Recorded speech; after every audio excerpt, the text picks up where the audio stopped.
দেখেন না মাঝে মাঝে বলে ঘাড় মটকায় দেব, বলে না?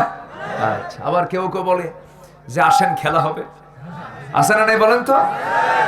আবার বলে আপনারা তো পিটন খায় আলেম হইছেন, হ্যাঁ, আর আমি আলিফ বাতাসা সব ঘরে পড়েই শেষ করে দিছি। মূর্খের মূর্খতা তার কথার মধ্য দিয়ে প্রকাশ পেয়ে যায়, ঠিক কিনা? সম্মানিত ভাইয়েরা, আপনি যে এই জাতীয় শক্ত কথাগুলো বলে ফেলেন, আপনি কি একটু চিন্তা করলেন না যে আপনার মৃত্যুর পরে আপনার জানাজার সামনের কাতারে কে দাঁড়াবে? আপনার জন্মের সময় আজানের প্রয়োজন ছিল, কাকে নিয়ে এসে আজান দেওয়া হয়েছে?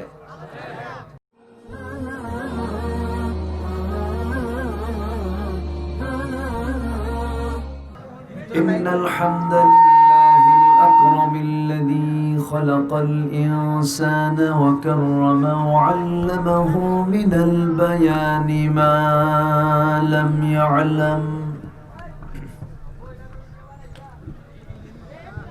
فسبحان الذي لا يحصى امتنانه باللسان ولا بالقلم نشهد أن لا إله إلا الله وحده لا شريك له ونشهد أن سيدنا وحبيبنا ومولانا محمدا عبده ورسوله الذي أرسله بالحق بشيرا ونذيرا وداعيا إلى الله بإذنه وسراجا وقمرا منيرا فقد قال الله تعالى في كلامه المجيد وفرقانه الحميد أعوذ بالله من الشيطان الرجيم بسم الله الرحمن الرحيم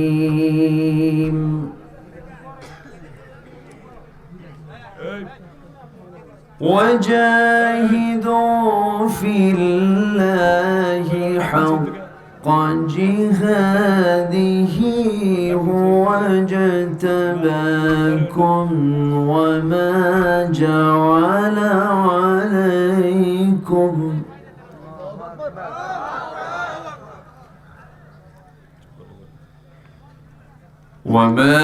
جعل عليكم في الدين من حرج ملة أبيكم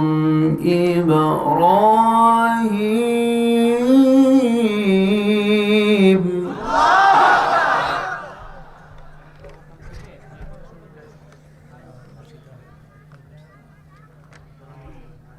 هو سماكم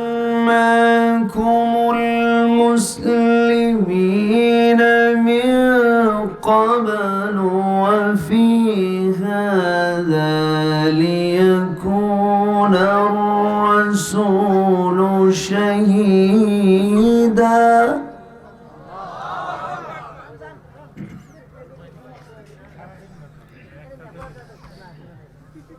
شهيدا عليكم وتكونوا شهداء على الناس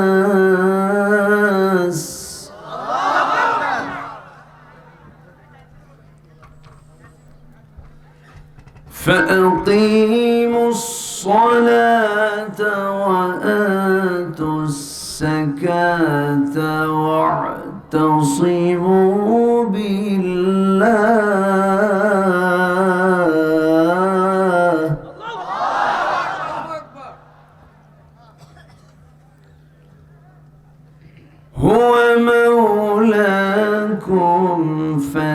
نعم المولى ونعم النصير.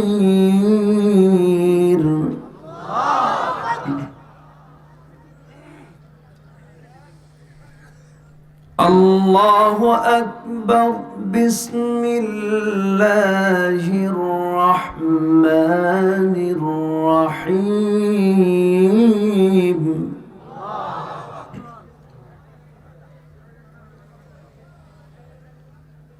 إن الله وملائكته يصلون على النبي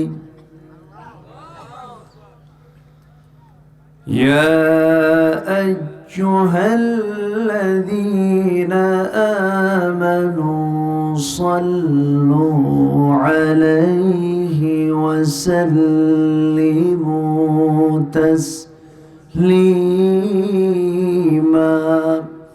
اللهم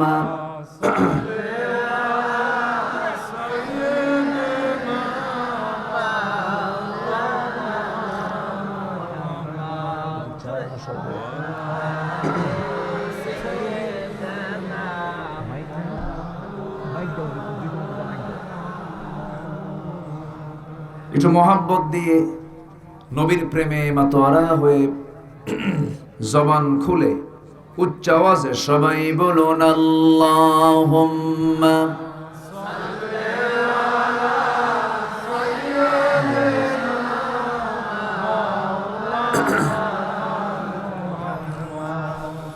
ওয়া আলা আলি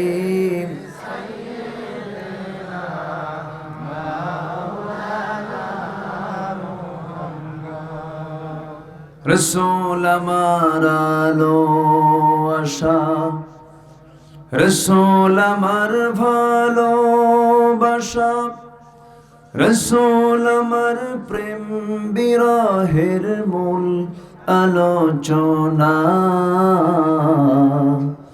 রসুল আমার কাজে কর্মে অনুপ্রেরণা। আল্লাহুম্মা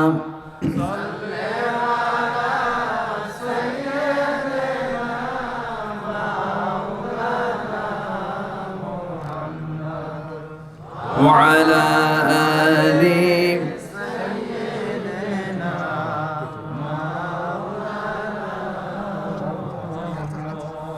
সবাই বলুন বালাগাল উলা বিকামালিহি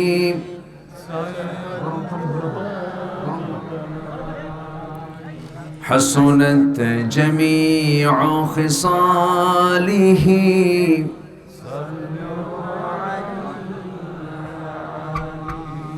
مشرق حب محمد مطلع ديوان ما مطلع خورشید سقاس سینه سوزان ما بلغ العلا كشف الدجى بجماله حسنت جميع خصاله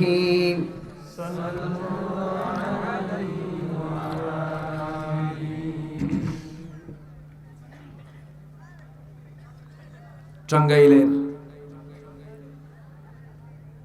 গোপালপুর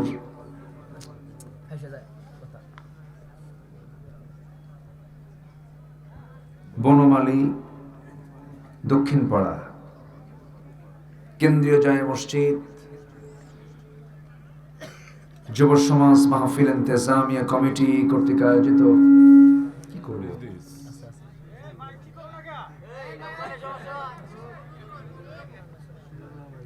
তৃতীয় বার্ষিকী তাফসীরুল কোরআন মাহফিল 2020 মসজিদ প্রাঙ্গণে অনুষ্ঠিত আজকের এই বার্ষিক তাফসীর মাহফিলের সুযোগ্য সভাপতি,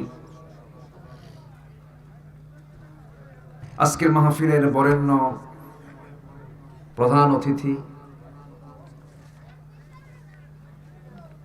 সম্মানিত মেহমানবৃন্দ, সুশীল সমাজ, জাতির শ্রেষ্ঠ সন্তান শিক্ষক মণ্ডলী, জাতির বিবেক সাংবাদিক বৃন্দ, বিভিন্ন পর্যায়ের নেতৃবৃন্দ, আজকের মাহফিলের প্রধান আকর্ষণ যাদেরকে নিয়ে আজকের এই সাজানো একটি বাগান, কালেমার ঝান্নাবাহী, তাওহীদের পতাকাবাহী, দ্বীন ইসলামের নরসারদুল বীর মুজাহিদ, প্রাণ প্রিয় সম্মানিত দ্বীনী ভাইরা, আড়ালে বসে আছেন শ্রদ্ধেয়া সম্মানিতা মা বোনেরা। আলোচনার সূচনায় আনুষ্ঠানিকতার মধ্য দিয়ে আমার পক্ষ থেকে আবারও দিল খোলা সালাম, আসসালামু আলাইকুম ওয়া রাহমাতুল্লাহি ওয়া বারাকাতুহু। এই যে আমি যে বারবার বললাম দুই দিকে দুটো হর্ন দেন, বক্সের আওয়াজ তো আপনি ক্লিয়ার করতে পারছেন না, না পারতেছেন না। মাইক দূরে বাইরে ঠিক আছে, সমস্যা নাই। ভিতরে মাইক কোথায়? কোথায়? চতুর্থ আসমান না পঞ্চম আসমান? দিয়ে দুই কোনায় দিয়ে দেন, দুইটা হর্ন দিয়ে দেন, ব্যাস হয়ে গেল। এইগুলো বক্স টক্স লাগায় তো হচ্ছে না। ভিতরে দাও, এটা ইয়ার ভিতরে দাও, ঠিকঠাক করেন। অডিয়েন্স তো ভিতরে, আপনি বাইরে সুন্দর দিয়ে কি করবেন? ভিতরে দেন, ভিতরে সুন্দর করেন। আপনি উনি অনেক কান, উনি বোঝে না যে কোনটা ভালো লাগে। সম্মানিত হাজিরিন, না এটা এদিক দিয়ে তো এদিক দিল কে? আচ্ছা, সম্মানিত হাজিরিন, আচ্ছা থাক, একটু একটু কর্নার করে দেন। আর চেষ্টা করেন সাউন্ডটা একটু ঠিক রাখার চেষ্টা করেন। এই ধমক দিয়েন না বেশি, উনি তো হার্ড স্ট্রোক করে মারাও যেতে পারে। সবাই যদি একজনকে বলেন তাহলে তোর কাম সারা, আমারে বলতে দেন। সম্মানিত উপস্থিতি, আমার দিকে তাকান। আমরা আসতে পেরেছি জান্নাতের এমন একটি বাগানে, যিনি আমাকে আপনাকে এমন একটি বরকতপূর্ণ জায়গায় আসার বসার তৌফিক দিয়েছেন। শুকর আদায় করছি, বলছি আলহামদুলিল্লাহ। আবারও বলছি আলহামদুলিল্লাহ। চিৎকার মেরে বলছি আল্লাহুম্মা ইন্নী আসআলুকা আল হুদা ওয়াত তুকা ওয়াল আফাফা ওয়াল গিনা। সবাই বলি আল্লাহুম্মা লাকা আসলামতু ওয়া বিকা আমানতু ওয়া আলাইকা তাওয়াক্কালতু ওয়া ইলাইকা আনাবতু ওয়া বিকা খাসামতু। আমরা আল্লাহ তাআলার শুকর আদায় করে নিলাম। সম্মানিত হাজিরিন, উঠতে অনেক দেরি হলো, শেষ হতে যদি একটু দেরি হয় কষ্ট হবে? কারো কোনো আপত্তি? অসুবিধা? আজকে সব ঠিক ছিল, একটু মেশিনটা একটু দুর্বল হয়েছে। মাইকটা একটু চেষ্টা করেন, কারণ হার্ট অফ মাহফিল, মাহফিলের মূলটা হচ্ছে সাউন্ড ডেলিভারি দেওয়া। এটা খুব লক্ষ্য রাখতে হয়। সাউন্ডের উপরে কিন্তু অনার্স কোর্স আছে, সাউন্ডের উপরে। কারণ যারা মক্কায় মদিনায় গিয়েছেন, প্রতিটা ইঞ্চি ইঞ্চি জায়গায় সাউন্ডটা একই রেট সেখানে। কেন? কারণ এটা যদি সাপ্লাই না হয় সমস্যা। যাই হোক, আমরা চেষ্টা চালাচ্ছি, দেখি কি কতদূর কি করা যায়। সম্মানিত হাজিরিন, আমরা যারা এখানে এসেছি আমরা সবাই ভাগ্যবান। আমরা কোরআনটাকে বুঝতে এসেছি, জানতে এসেছি, শিখতে এসেছি আমলের নিয়তে। আলহামদুলিল্লাহ। এখানে আসার সুযোগ দিয়েছেন কে? আল্লাহ। নিয়ে যাওয়ার মালিক কে? আল্লাহ। হায়াতের মালিক, মৌতের মালিক, সুস্থ করার মালিক, অসুস্থ করার মালিক, সব ফয়সালা কার? আল্লাহ তাআলা। সবাই ভালো আছেন তো নাকি? আমাকে প্রশ্ন করেছেন, তা আপনি ভালো, আমি কি খারাপ থাকবো নাকি? আল্লাহ আমাকেও ভালো রেখেছেন, বলি আলহামদুলিল্লাহ। খুবই সুন্দর। এত রাতে এত প্রাণ চাঞ্চল্য ভাব খুব কম এলাকায় লক্ষ্য করা যায়। খুব সুন্দর প্রাণ চাঞ্চল্য নিয়ে আমরা সবাই বসে আছি। দেখি আমরা আলোচনার দিকে আস্তে আস্তে চলে যাচ্ছি। আমি আলোচনার সূচনায় একটা আয়াতের তেলাওয়াত দিয়ে আমি শুরু করেছি। সেই সূরাটার নাম হলো সূরাতুল হজ। সূরাতুল হজ। হজ ইসলামের 5টি স্তম্ভের গুরুত্বপূর্ণ একটি স্তম্ভ। যদি কেউ ইচ্ছা করে সমর্থ থাকার পরেও যে হজ সম্পাদন না করে মারা যাবে, সে বেঈমান অর্থাৎ ইহুদি নাসারা হয়ে মারা গেল। মারাত্মক কথা, মারাত্মক কথা। কিন্তু সেজন্য এটি একটা ফান্ডামেন্টাল দিক, একটি গুরুত্বপূর্ণ দিক হচ্ছে হজ। এবং হজের মূল শিক্ষা হলো মুসলমানরা বিচ্ছিন্ন থাকবে না এক থাকবে? বলুন। মুসলমান হিংসা করবে না উদারতা দেখাবে? কিন্তু দুঃখজনক হলো সত্য, আমার দেশে আজ আবাদ হয় হিংসার না মানবতার? বলুন, হিংসার না মানবতার? قال إياكم في الحسد فإن الحسد يأكل الحسنات كما تأكل النار الحطب। তোমরা হিংসা থেকে দূরে থাকো, কারণ হিংসা সমস্ত ভালো নেক আমলগুলোকে খেয়ে ফেলে। যেমন করে আগুন কাঠখণ্ডকে পুড়ে ছাই করে দেয়। মুসলমান মুমিন কখনো হিংসুক হতে পারে না। মুসলমান কখনো গীবতকারী হতে পারে না। মুসলমান কখনো মিথ্যা সাক্ষীদাতা হতে পারে না। মুসলমান কখনো মানবরূপী না হয়ে দানবরূপী হতে পারে না, ঠিক কি না? কিন্তু এগুলো আজকে মুসলমানদের ভিতরে আছে না নাই? আসতে বলবেন না, আছে না নাই? একটা প্রশ্ন, ইমাম মুসল্লিকে, আজকে আমার দেশের যে অবস্থা, ইমাম মুসল্লিকে ধমকায় না মুসল্লি ইমামকে ধমকায়?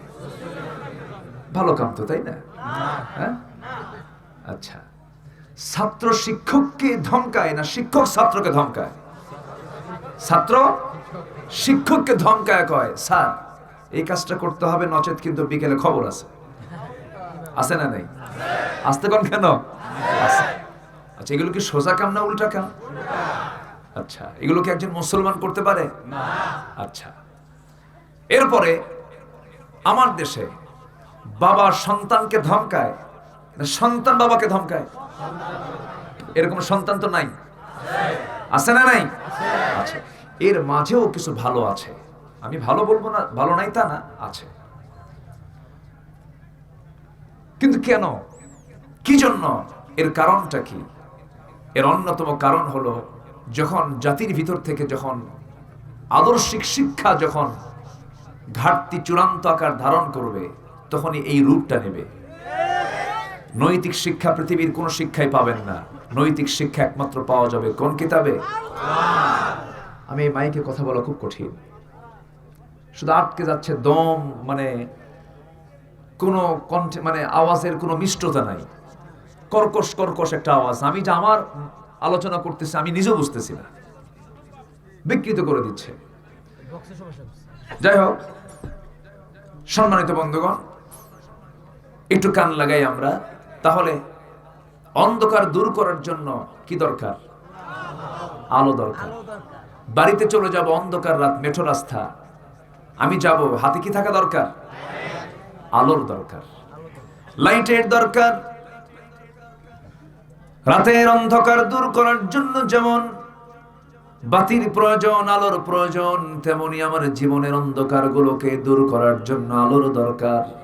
সে আলো তো অন্য কিছু নয়। মহান রব্বুল আলামিন বলেন, قد جاءكم من الله نور وكتاب مبين ألف لام را كتاب أنزلناه إليك لتخرج الناس من الظلمات إلى النور জোরে বলি আল্লাহু আকবার। নবী, আমি আপনাকে যে কিতাব দিয়েছি, এই কিতাব নাজিলের মূল উদ্দেশ্য হলো আপনি যেন অন্ধকারে নিমজ্জিত জাতিকে যেন কোরআনের আলোতে আলোকিত করে যেন তাদেরকে জান্নাতের রাস্তায় তুলে দিতে পারেন। এই আওয়াজটা যা আছে কমায় রাখেন, অত ঘুতাঘুতি করার দরকার নেই, যা আছে রাখেন রাখেন, কিচ্ছু বোঝে না তো। সম্মানিত ভাইরা, তাহলে অন্ধকার দূর করার জন্য যেমন আলোর দরকার, আমার জীবনের অন্ধকার দূর করার জন্য আলোর দরকার। সে আলোটার নাম কি? সে আলোর নাম কি? কোরআন। কোরআন সমস্ত অন্ধকারকে দূর করে দিবে, সমস্ত বেয়াদবি সমাজ থেকে মূলোৎপাটন করে দেবে। একটা জাতির সভ্যতা ফুটে ওঠে তার আচরণে, ঠিক কিনা? এজন্য আমরা আমাদের আচরণটা সুন্দর করার চেষ্টা করব। জোরে বলি ইনশাআল্লাহ। পৃথিবীর শ্রেষ্ঠ মুআদ্দিব ছিলেন মুহাম্মদ সাল্লাল্লাহু আলাইহি সাল্লাম। মাইকম্যান, আপনি একভাবে রাখেন, একটু কমায় রাখেন, যা আছে থাক। আপনি ভয়টাই পায়েন না, যতটুকু আছে একটু চেষ্টা করেন, যতটুকু ভালো করা যায়, যা ছিল তাই রাখেন। সম্মানিত ভাইরা, কিন্তু এই আলো থেকে আজকে আমরা কাছে না দূরে? আসতে বলবেন না, কাছে না দূরে? বুড়ো চাচার বয়স হয়ে গেছে 70 বছর, এরকম বুড়ো চাচা আছে না নাই? কোরআন পড়তে পারে না, কোরআন পড়তে পারে না। যদি বলা হয় চাচা আপনি পড়েন, কে বাবা বুঝে আসে না, মুখে আসে না। কিন্তু যদি বলা হয় চাচা আপনার যে ওই যে জমির একটা দাগ আছে, একটা জমি আছে, ওই জমির দাগ নাম্বার কত? 93 আছে না নাই? লিখতেও পারেন না, পড়তেও পারেন না, কিন্তু দাগ নাম্বার 93। সিএস নাম্বার কত? 79। আরএস নাম্বার কত? পটপট করে বলে দিচ্ছেন, কিন্তু দুনিয়ার ক্ষণিক জীবনের জন্য দুনিয়ার জমির দাগ number, CS number, RS number মুখস্থ থাকলো, কিন্তু জান্নাতেরও দাগ নাম্বার আছে না নাই? আসতে বলবেন না, আছে না নাই? সেই জান্নাতের দাগ নাম্বার খোঁজার জন্য পৃথিবীর কোন কিতাবে সেই দাগটা পাবেন না। আল্লাহর কালাম যদি সুন্দর করে পড়তে পারি, আমল করতে পারি, জান্নাতের দাগ নাম্বার আল্লাহ রাব্বুল আলামিন এর মধ্যে দিয়ে দিয়েছেন। আল্লাহ রাব্বুল আলামিন বলেন, ইয়া আইয়াতুহান নাফসুল মুতমাইন্নাতু রজিই ইলা রাব্বিকি রাদিয়াতাম মারদিয়াহ ফাদখুলি ফি ইবাদি ওয়াদখুলি জান্নাতি। হে প্রশান্ত আত্মা, হে প্রশান্ত আত্মা, আমার বান্দা হয়ে যাও, আমার বান্দা হয়ে আমার জান্নাতে প্রবেশ করো। আজকে তোমাকে পৃথিবীর কেউ বাধা দেবে না। জোরে বলি সুবহানাল্লাহ। শর্ত হলো আমার বান্দা তোমাকে হতে হবে, আমার নিবেদিত গোলাম তোমাকে হতে হবে। আমরা সম্পূর্ণরূপে সারেন্ডার করব কার কাছে? আসতে বলবেন না, কার কাছে? আল্লাহর কাছে। মরতেই তো হবে আমাকে আপনাকে।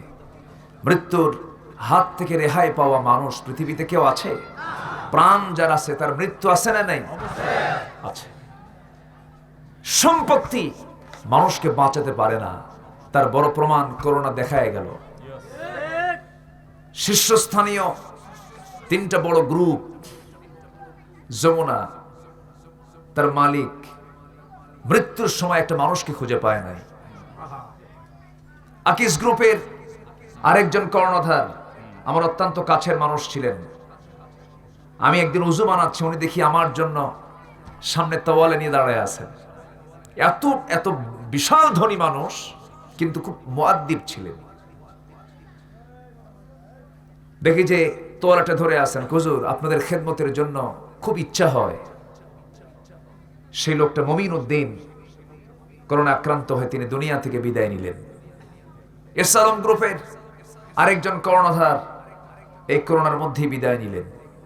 বিশাল গ্রুপ, হাজার হাজার কোটি টাকার মালিক। বাবুল সাহেব বললেন, সমস্ত সম্পত্তি তোমাদের হাতে তুলে দিলাম, একটু আমাকে স্বস্তি দাও, একটু শান্তি দাও। এশিয়ার সমস্ত ডাক্তারদের উনি কিনে নিতে যাচ্ছেন, আমাকে বাঁচাও।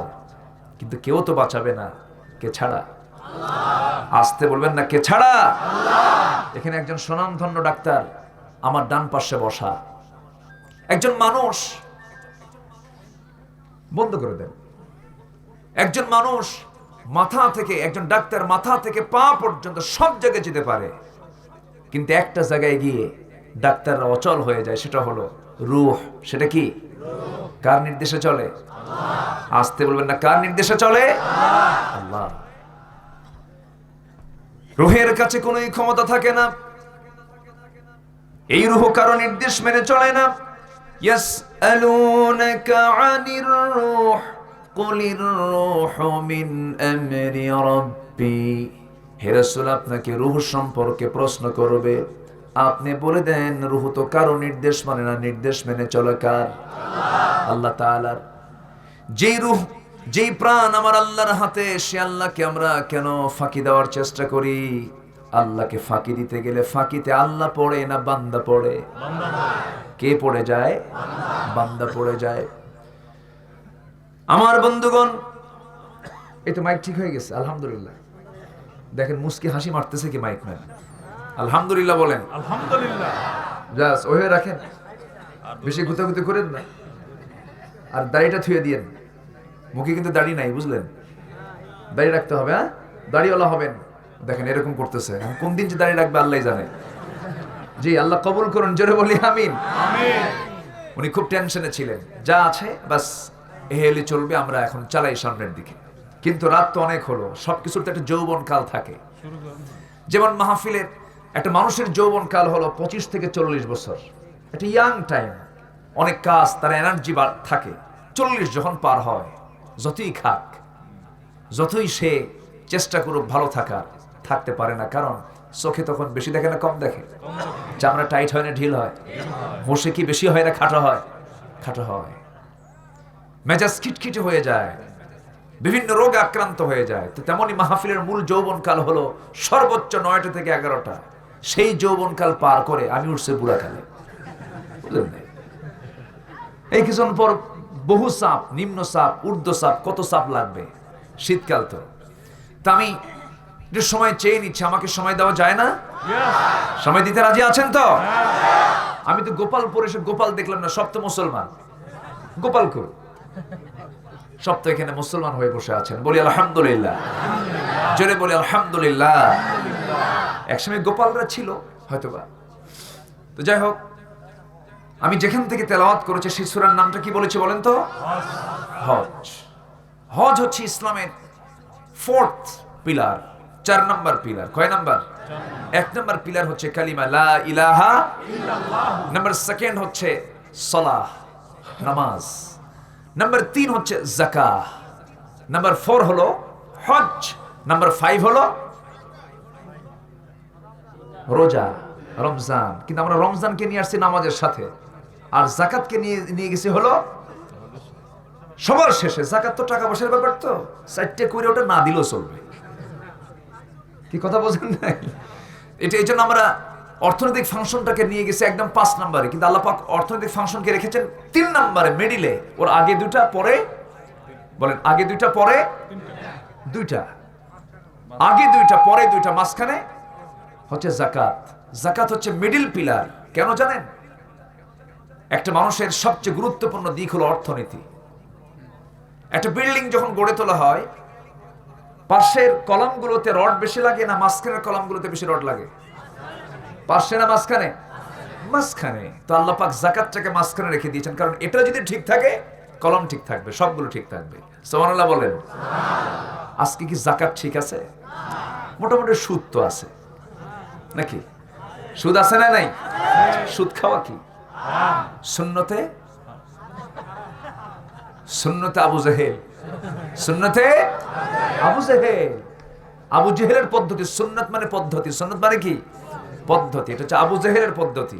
তাহলে সমাজে আজকে যাকাত চালু না সুদ চালু? সুদ চালু। সুদের কারবার করা যাবে না, সুদ খাওয়া যাবে না। সুদকে হারাম করেছেন কে? যাকাতকে ফরজ করেছেন কে? আল্লাহ। তাহলে মুসলমান কি সুদখোর আছে? নামাজি সুদখোর, রোজাদার সুদখোর, হাজি সুদখোর। তাহলে কেমন হলো? আমার আলোচনায় অনেকে অসন্তুষ্ট হবেন। এই চান্সে যদি কেউ উঠতে চান, ভাববো ওই লোকটা সুদ খায়।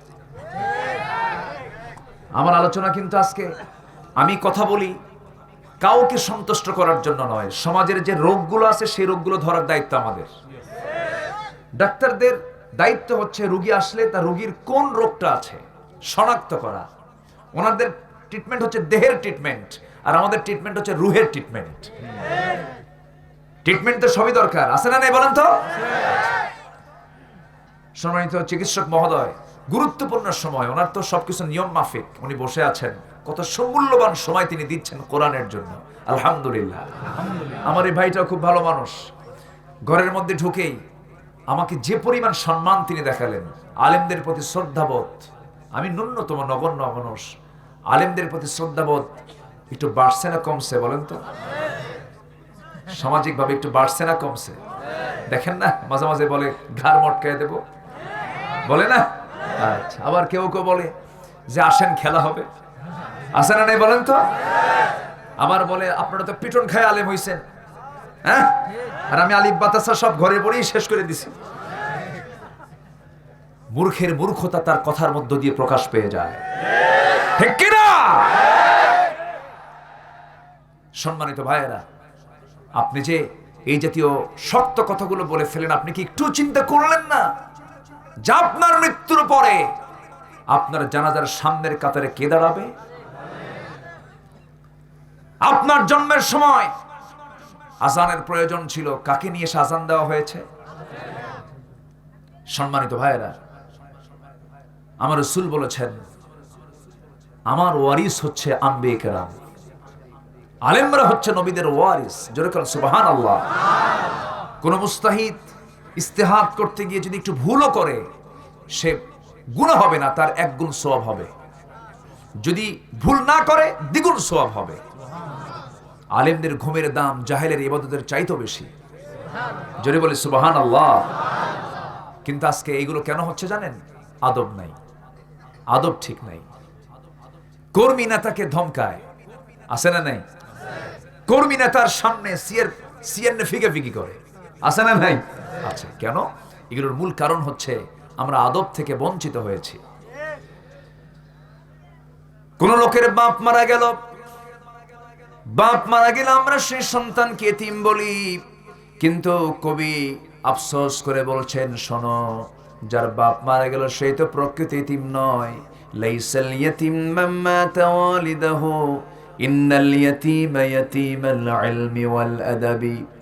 এতিম তো সেই যে আদবের শিক্ষা থেকে বঞ্চিত হলো, সেই তো প্রকৃত এতিম। বাদশা আলমগীর তার সন্তান বাড়িতে বসা, একজন বড় আলেম তাকে শিক্ষা দিতে এসেছে। বাদশা আলমগীর তার সন্তানকে ডাক দিয়ে বলছে, বাজান উজুর বদনা নিয়ে আসো। নিয়ে আসছে। শিক্ষক এসেছে, তার পাটা তোমার হাত দিয়ে ধুয়ে দাও। আগের যুগের বাদশা তাদের সন্তানদেরকে কি সম্মান শ্রদ্ধা গুলো শিখিয়েছেন, আর সন্তানকে বোঝাচ্ছেন, বাজান শোনো, এই যে তোমার শিক্ষককে তুমি হাত দিয়ে তার পাটা ধুয়ে দিলা, এই শ্রদ্ধা এই সম্মান তোমাকে জান্নাতের দরজা পর্যন্ত পৌঁছাইয়া দেবে। আদব যার নাই সে কি শিখলো? কিচ্ছু না। এজন্য সবার আগে আমাদের আদবের দরকার, আছে না নাই? কেউ আমাকে কড়া কথা বলেছে, শান্তভাবে তাকে বুঝিয়ে দেব। কেউ আমাকে থাপ্পড় হাঁকায় নিয়ে আসতেছে, আমি তার সামনে আস্তে করে গিয়ে মুস্কি হাসি মেরে তার হাতটা ধরে বলবো, ভাই রাগটা করো না। প্রকৃত বীর তো সেই নয় যার ক্ষমতা আছে তাকে হত্যা করতে পারে, কিন্তু প্রকৃত বীর তো সেই যার ক্ষমতা থাকার পরও তাকে মাফ করে দেয়। জোরে বলি সুবহানাল্লাহ, আরো জোরে বলি সুবহানাল্লাহ। ক্ষমতার প্রয়োগ যারা করে তারা মানুষ হতে পারে না। ক্ষমতার প্রয়োগ যারা না করে, যারা মানুষকে মাফ করে দেয়, আল্লাহ রাব্বুল আলামিন বলছেন ওয়াসারিউ ইলা মাগফিরাতিম মির রাব্বিকুম ওয়া জান্নাতিন আরদুহা আস-সামাওয়াতি ওয়াল আরদ উইদ্দাত লিল মুত্তাকিন الذين ينفقون في السراء والضراء والكاظمين الغيظ والعافين عن الناس والله يحب المحسنين জোরে বলি আল্লাহু আকবার। আমি যে আয়াতগুলো বলছি কষ্ট হচ্ছে মনে হয় আপনাদের, কিন্তু কোরআনটা বাংলা না আরবি। আরবি যদি সবাই আরবি বুঝতেন তাহলে আমার বাংলা বলা লাগতো না, কিন্তু আরবি তো বলতে হবে। আল্লাহ রাব্বুল আলামিন বলছেন শোনো, যারা ক্রোধকে সংবরণ করে, রাগকে যারা নিয়ন্ত্রণ করবে, আর মানুষকে যারা মাফ করে দেবে, আল্লাহ তাআলা ওই সমস্ত মুহসিন বান্দাদেরকে দারুণ ভালোবাসেন এবং জান্নাতের সংবাদ দিয়ে দেন। জোরে বলে সুবহানাল্লাহ। আমার বন্ধুগণ, সেই জন্য আমরা চেষ্টা চালাবো, আমরা বান্দা হয়ে যাব কার? আসতে বলবেন না, কার বান্দা হব আমরা? আল্লাহর বান্দা মেজাজি হবে না বিনয়ী হবে? বলেন, মিথ্যাবাদী হবে না সত্যবাদী হবে? এই যে ভালো হওয়ার যে চেষ্টা, এটার নাম হলো জিহাদ। এটার নাম কি? জিহাদ। জিহাদ মানে আমরা অনেকেই বুঝি কোন অস্ত্র নিয়ে কোনো কারবার মনে হয় না। জিহাদ মানে এটা নয় যে স্ট্যান্ড গান, শাটার গান সব কিছু নিয়ে সামনে মোহরা দেওয়া। এটার নাম শুধু জিহাদ নয়। জিহাদটা কি? To exert one utmost endeavor promoting a cause, কোন উদ্দেশ্যকে সাধনের জন্য, অর্থাৎ আল্লাহর জমিন, আল্লাহর দ্বীনকে কায়েম করার জন্য, বুলন্দ করার জন্য বান্দার পক্ষ থেকে যে প্রাণান্তকর চেষ্টা, চূড়ান্ত মুজাহাদা, প্রচেষ্টা, এটার নাম হলো জিহাদ ফি সাবিলিল্লাহ। শয়তান আমাকে ওয়াসওয়াসা দিচ্ছি আমি ওই দিকে না, যে আমি আল্লাহর পথে চলে যাচ্ছি, এটাও মুজাহাদা, এটাও জিহাদ, এটাও চেষ্টা। আল্লাহ রাসূল কোন একটা যুদ্ধের ময়দান থেকে ফিরে আসার সময় বলছেন, চলো আমরা ছোট যুদ্ধ থেকে আমরা বড় যুদ্ধের দিকে চলে যাই। সাহাবায়ে কেরাম বললেন, ইয়া রাসূলুল্লাহ, কি এত বড় জিহাদের ময়দানে আমরা অস্ত্র হাতে নিয়ে বাতিলদের মোকাবেলা করলাম, আমাদের ভাইদেরকে হারালাম, আর আপনি বলছেন এটার চাইতে বড় যুদ্ধের দিকে আমরা যাই, জিহাদের দিকে যাই। কোন জিহাদ? রাসূল বললেন, আল মুজাহিদু মান জাহাদা নাফসা, সবচাইতে বড় মুজাহিদ তো সেই যে তার নফসের বিরুদ্ধে জিহাদ করতে পেরেছে। নফস কি ভালো চায় না খারাপ চায়? নফস প্রথম চান্সে কিন্তু খারাপ চায়। মন চায়, কি করি? মন চায় অন্যায় করি, মন চাই মেয়ের দিকে চেয়ে থাকি, মন চাই জেনা করি, মন চাই খারাপ কাজের দিকে ঝুঁকে পড়ি। মন তো খারাপ কিছু চায়, কিন্তু মনটাকে আমি মনের ট্রিটমেন্ট করে মনকে কন্ট্রোল করে ফিরে আনি নিজেকে ডান দিকে, নিজেকে জান্নাতের দিকে নিয়ে আসি। এই যে চেষ্টাটা বান্দা চালাচ্ছে, এটাই হলো জিহাদ। আল্লাহ বলছেন, যে আয়াত থেকে আমি তেলাওয়াত করেছি, ওয়াজাহিদু ফিল্লাহি হাক্কা জিহাদিহি হুয়া ইজতাবাকুম ওয়া মা জাআলা আলাইকুম ফিদ-দীনি মিন হারাজ মিল্লাতা আবিকুম ইব্রাহিম হুয়া সাম্মাকুমুল মুসলিমিন। জোরে বলি আল্লাহু আকবার। তোমরা জিহাদ করার মতো জিহাদ করো কার পথে? আসতে বলবেন না, কার পথে? আল্লাহর পথে। কিন্তু জিহাদের সঙ্গে অনেকে জানে না, জিহাদের চূড়ান্ত রূপ হলো বাতিলদের সামনাসামনি মুখোমুখি হয়ে যাওয়া। আমার নবী যে বাতিলদের মুখোমুখি কি হন নাই? হয়েছেন। হাতিকে অস্ত্র নেন নাই, বর্ষা নেন নাই, হেলমেট পরেন নাই, লৌহ বর্ম পরেন নাই, ঘোড়ার পিঠে চড়েন নাই, তীর বর্ষা হাতে নিয়েছেন। নবীজির ব্যবহৃত ৬টি তরবারি ইতিহাসের সাক্ষী হয়ে আছে। নবীজির লৌহ বর্ম আজও পৃথিবীতে আছে। নবীজি কতগুলো যুদ্ধ করেছেন, যুদ্ধের সংখ্যা যদি আমরা জানতে যাই, আমার নবীজির মদিনার জিন্দেগিতে প্রত্যেক বছর তাকে যুদ্ধ করতে হয়েছে ৮ থেকে ৯টা। কিন্তু এটা হলো জিহাদের চূড়ান্ত রূপ। জিহাদের চূড়ান্ত রূপ। বাতিল শক্তি যদি আপনাকে আক্রমণ করতে আসে, ইসলাম তো অফেন্সিভ নয়, ইসলাম হলো ডিফেন্সিভ। আপনাকে মোকাবেলা করতে এসেছে, আপনি তা প্রতিহত করবেন, এতটুকুই ক্ষান্ত।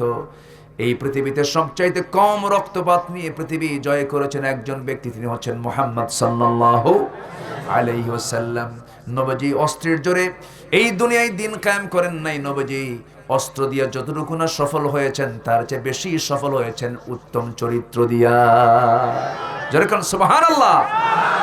নবীজির হাতে একজন লোক মারা গেছে এমন কোন রেকর্ড নাই, একজন লোক নিহত হয়েছে কোন রেকর্ড নাই। আল্লাহু আকবার বলেন। সম্মানিত ভাইয়েরা, কিন্তু আমরা বুঝি না, অনেকে না বুঝে রাসূলকে অনেক নেগেটিভ, রাসূল ব্যাপারে অনেক মন্তব্য করে ফেলে। আমার দেশেও কিছু ঘাপটি মারা নাস্তিক আছে না নাই? আসতে বলবেন না, আছে না নাই? যারা নাস্তিক তাদের নির্দিষ্ট কোনো দল নাই, ওদেরকে সবকিছুর থেকে বাইরে রাখতে হবে। যে রাসূলকে নিয়ে কথা বলবে, যে কোরআনকে নিয়ে কথা বলবে, যে আল্লাহকে নিয়ে কথা বলবে, সে মুসলমানদের সবচেয়ে বড় দুশমন। ওই সমস্ত বাতিলদের মোকাবেলা করার দরকার আছে না নাই?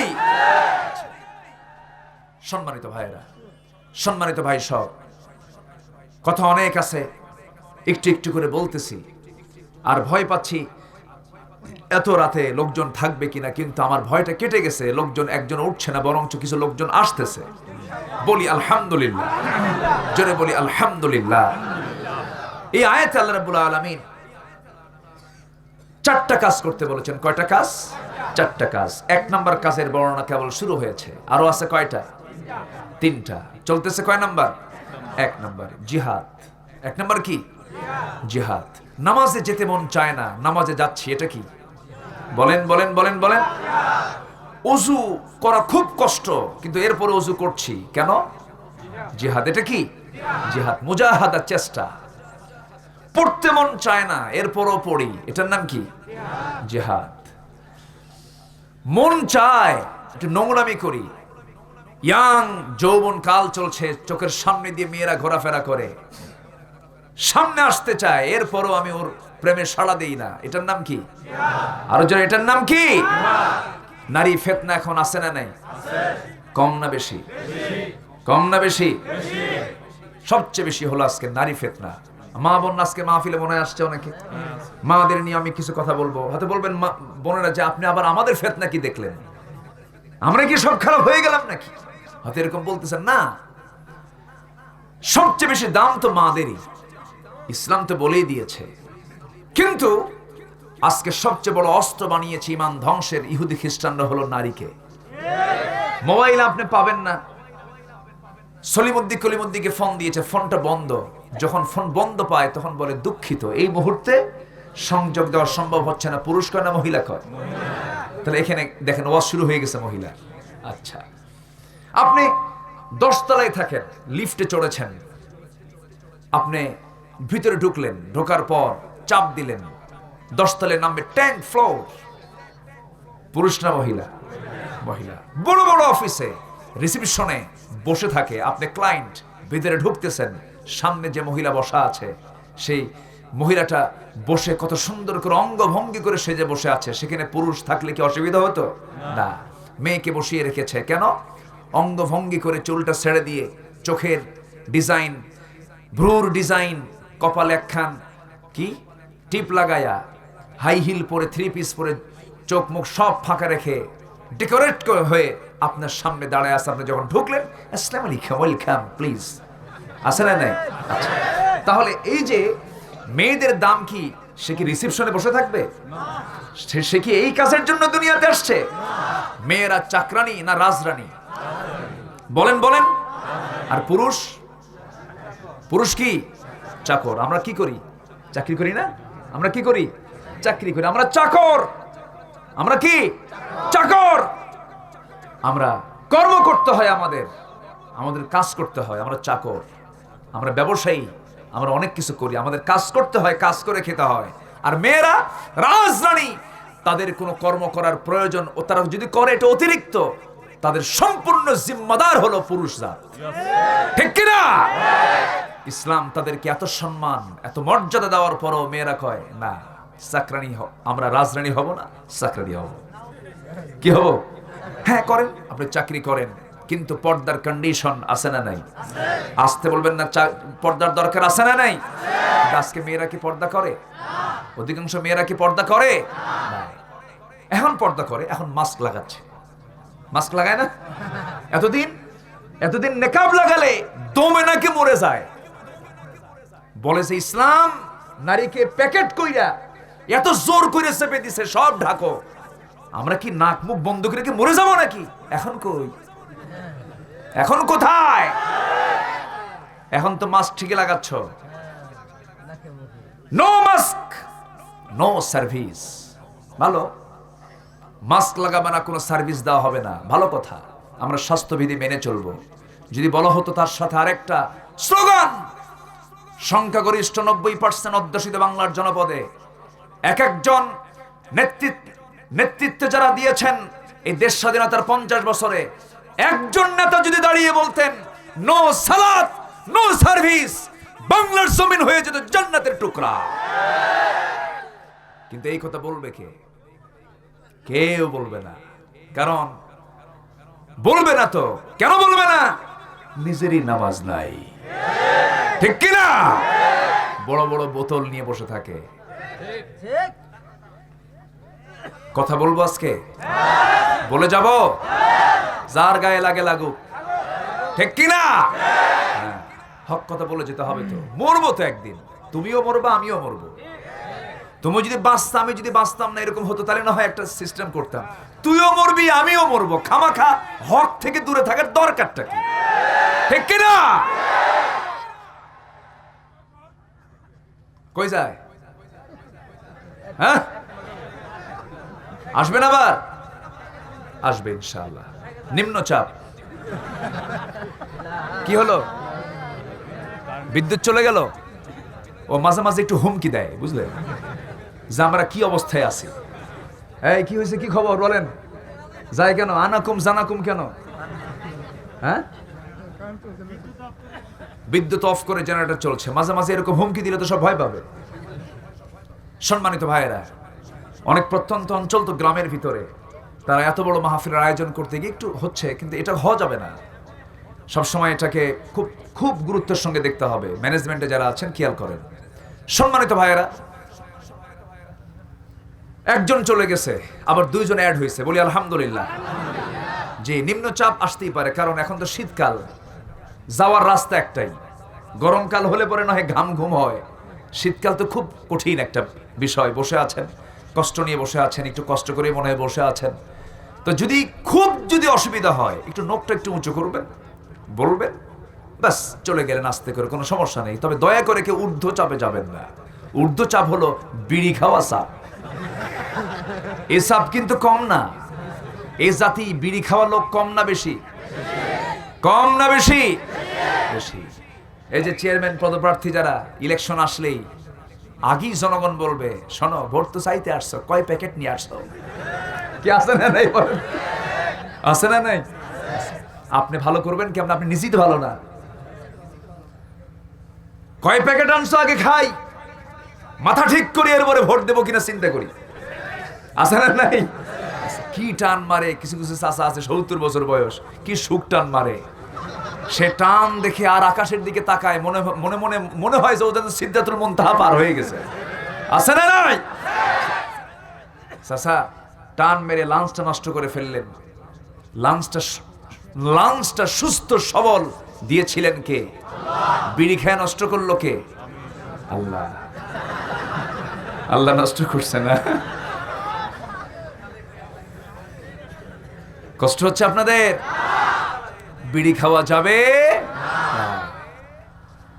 পান, মানে আমার দেশের মানুষ তো পানে আছে না হয় টানে আছে, আছেই, বুঝলেন? পান খান আপনি, পান খান। পান একটা গাছ, একটা পাতা, একটা রস, কাঁচা পান আপনি খান। ওই রসটা আপনার স্টমাকের জন্য কেউ কেউ বলেছেন একটু উপকার করে, ভালো, খান, সমস্যা নাই।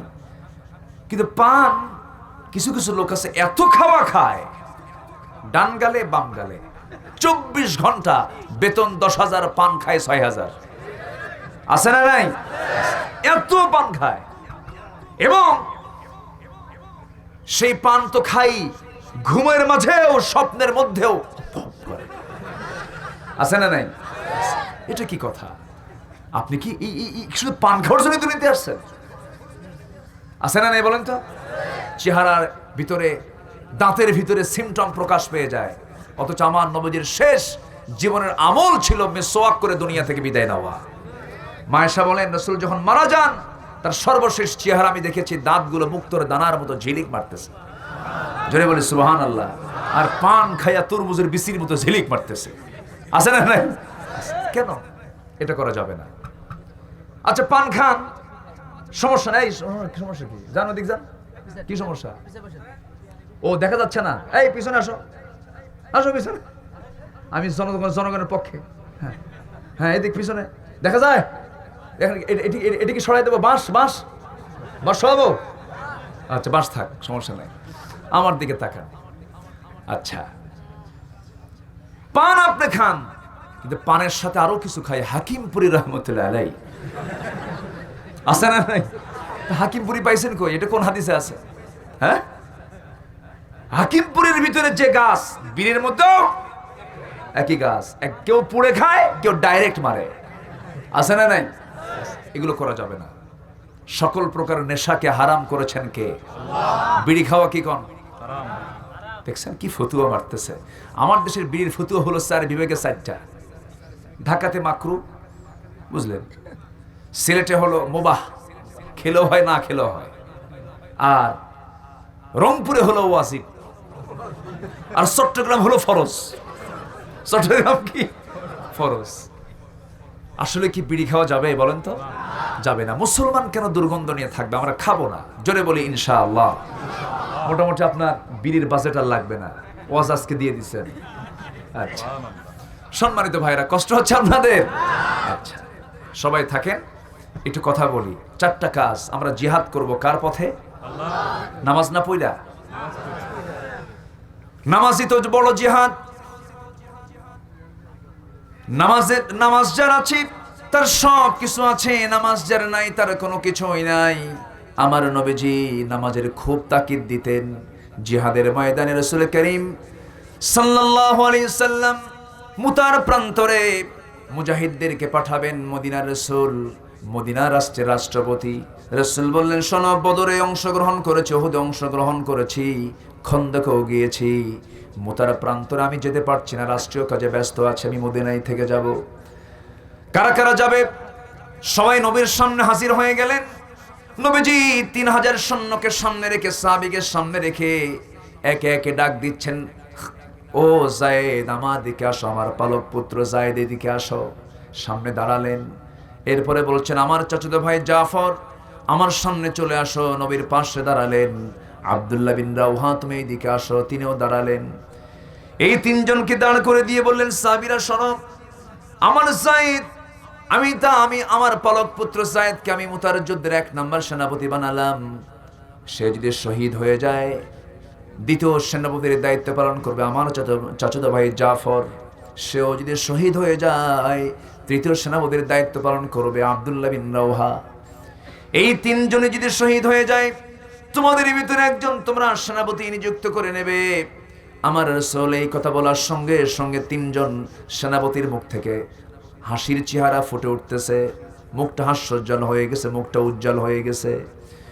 মুনাফিকরা পিছন দিক থেকে সেই 3 জনকে টার্গেট করে বলছে, শোনো, বিশ্বনবীর মুখ থেকে বের হয়েছে, তোমরা যদি শহীদ হয়ে যাও, মানে যুদ্ধের সেনাপতি একজনের বেশি 2 জন, 3 জন, 4 জন হয় না। যেহেতু রাসূল 3 জনের নাম ঘোষণা করেছেন, তোমরা 3 জনের কেউ কিন্তু বাঁচবা না, যুদ্ধে যাইও না।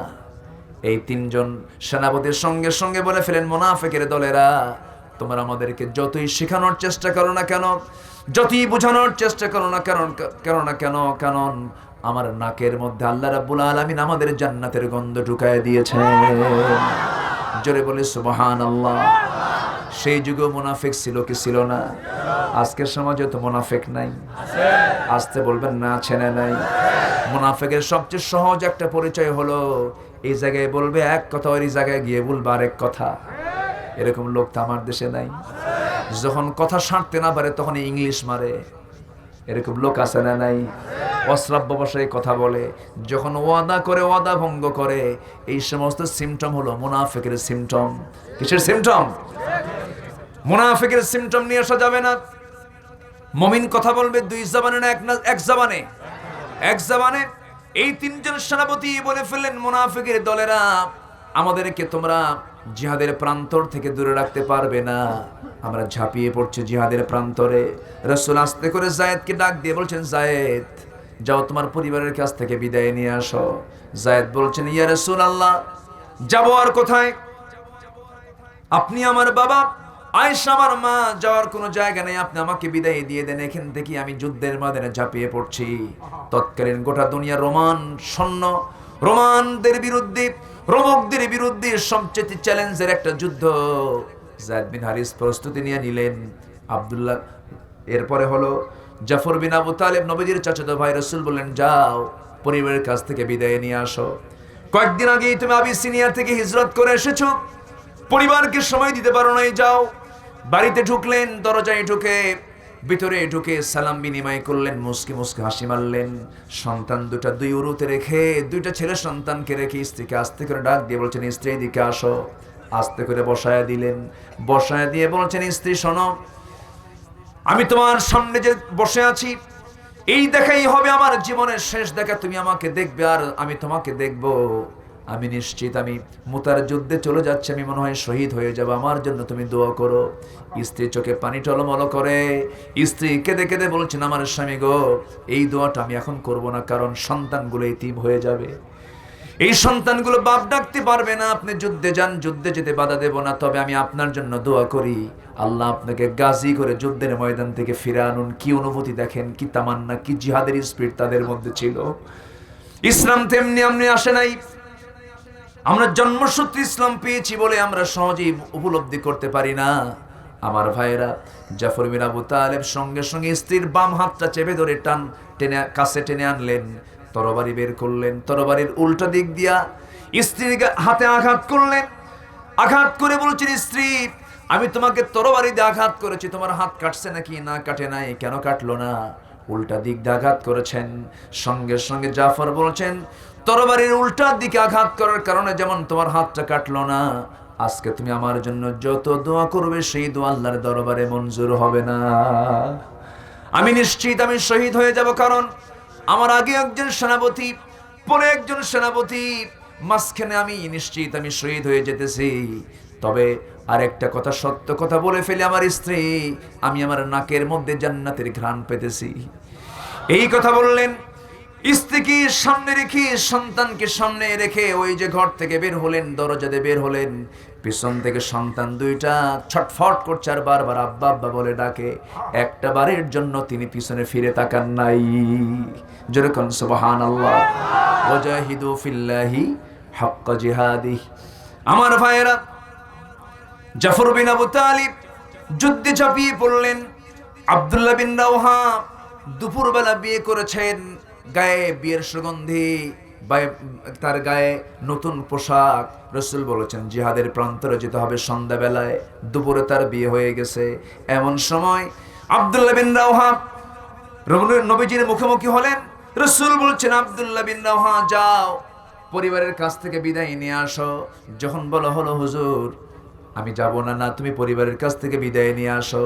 পরিবারের কাছ থেকে বিদায় নেওয়ার জন্য গেলেন, কিন্তু তিনি দরজায় কাছাকাছি গেলেন, কিন্তু দরজাতে ভিতরে ঢুকলেন না, কারণ ভিতরে নতুন মেহমান, নতুন স্ত্রী, ভিতরে ঢুকলে দেরি হয়ে যাবে।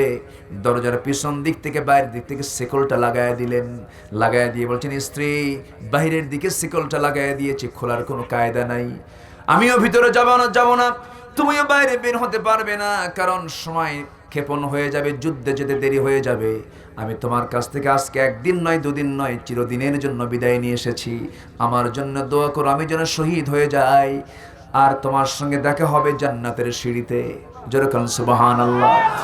স্ত্রী বলছেন, স্বামী গো, আল্লাহর কসম করে বলি, আমি আপনার কাছে প্রেম নিবেদন করব না, সময়ও ক্ষেপণ করব না। শুধু একটা বার আপনি আমার চোখের সামনে পড়বেন, আমি আপনাকে ভালো করে দেখি না, একটু দেখে নেব একটা বারের জন্য, অন্তত কিয়ামতের দিন হাসরের ময়দানে অসংখ্য লোকের মাঝে যেন আমি আপনাকে স্বামী হিসেবে চিনতে পারি। এই কথা যখন বলা হলো, সঙ্গে সঙ্গে আব্দুল্লাহ বিন রাওহা বাহির থেকে বলছেন, স্ত্রী, এমন সহি নিয়ত যদি তোমার থেকে থাকে, আমার পরে যদি তোমার জীবনে আর কোনো স্বামী অর্জন না হয়, স্বামী গ্রহণ না হয়, এই হালত নিয়ে দুনিয়া থেকে যদি বিদায় হতে পারো, হাসরের ময়দানে তোমার আমার মাঝে পরিচয় করে দেওয়ার দায়িত্ব আমার আল্লাহ নিজে নিয়ে নিবেন। এই কথা বলে তিনি বাহির থেকে বিদায় নিলেন, যুদ্ধে ঝাঁপিয়ে পড়লেন। যায়েদ শহীদ হয়ে গেলেন, জাফর শহীদ হলেন, আব্দুল্লাহ বিন রাওহা রাদিয়াল্লাহু আনহু তিনিও শহীদ হয়ে গেলেন। আব্দুল্লাহ বিন রাওহা যখন শহীদ হলেন, কাফেররা তার ডান হাতে মেরে দিল, কালিমার ঝান্ডা হাতে বাম হাতে নিলেন, বাম হাত কেটে ফেলে দিল, দুই বাসু দিয়ে মুখের মধ্যে কালিমার ঝান্ডা উঠায় নিলেন, মস্তক কেটে ফেলে দিল। আব্দুল্লাহ বিন রাওহা দুনিয়া থেকে বিদায় নিলেন। কিন্তু দূর থেকে মুসলমানরা দেখতেছে কে যেন কালিমার ঝান্ডা ধরে আসে, আকাশমুখী কালিমার ঝান্ডা পথ করে ওড়ে। সেই সময় চতুর্থ খলিফা খালিদ বিন ওয়ালিদ দূর থেকে তিনি দৌড় মেরে চলে গেলেন, গিয়ে দেখেন কেউ ধরে নাই। আব্দুল্লাহ বিন রাওহা 3 নম্বর সেনাপতি, শেষ চেষ্টা করে কালিমার পতাকা তিনি কামড় মেরে ধরে আছেন, কালিমার পতাকা জমিনে ফেলতে দেন নাই। কাছাকাছি চলে গেলেন, যাওয়ার পরে সেই কালিমার ঝান্ডা হাতের মধ্যে নিবেন, কিন্তু এত শক্ত কামড় মেরে ধরে আছেন, বের হয় না। কানের মধ্যে মুখ ঢোকায় দিয়ে বলছে, ভাই, আমি হলাম মুতার যুদ্ধের 4 নম্বর সেনাপতি, মুখটা খুলে গেছে। কালিমার ঝান্ডা হাতের মধ্যে নিয়া সেই খালিদ বিন ওয়ালিদ 3000 সৈন্যকে এক জায়গায় করে 1 লক্ষ রোমান সৈন্যের বিরুদ্ধে, গায়ের জোরে না ইমানের জোরে, আসতে বলবেন, গায়ের জোরে না ইমানের জোরে, ইমানের জোরে রোমানদের বিরুদ্ধে ঝাঁপিয়ে পড়লেন। খালিদ বিন ওয়ালিদ একা 8টা তরবারি ভেঙ্গে চুরমার করে দিয়া মুতার যুদ্ধে বিজয়ী বেশে সাহাবে কেরামকে সঙ্গে করে নিয়ে নবীজির কাছাকাছি চলে গেলেন, মদিনার মসজিদে গিয়ে হাজির হলেন। আমার নবীজি ওই সাহাবীদেরকে দেখে বললেন না যুদ্ধে জয় হয়েছে না পরাজয় হয়েছে, এই সমস্ত প্রশ্ন আগে না করে রাসূল বললেন, সাহাবীরা শোনো, সবচেয়ে বড় কাজ যেটা সেটা হলো তোমরা জিহাদ করেছো ঠিক মতো তোমরা নামাজটা পড়েছো কিনা। এটা আস্তে কোন সুবহানাল্লাহ, জোরে বলুন সুবহানাল্লাহ।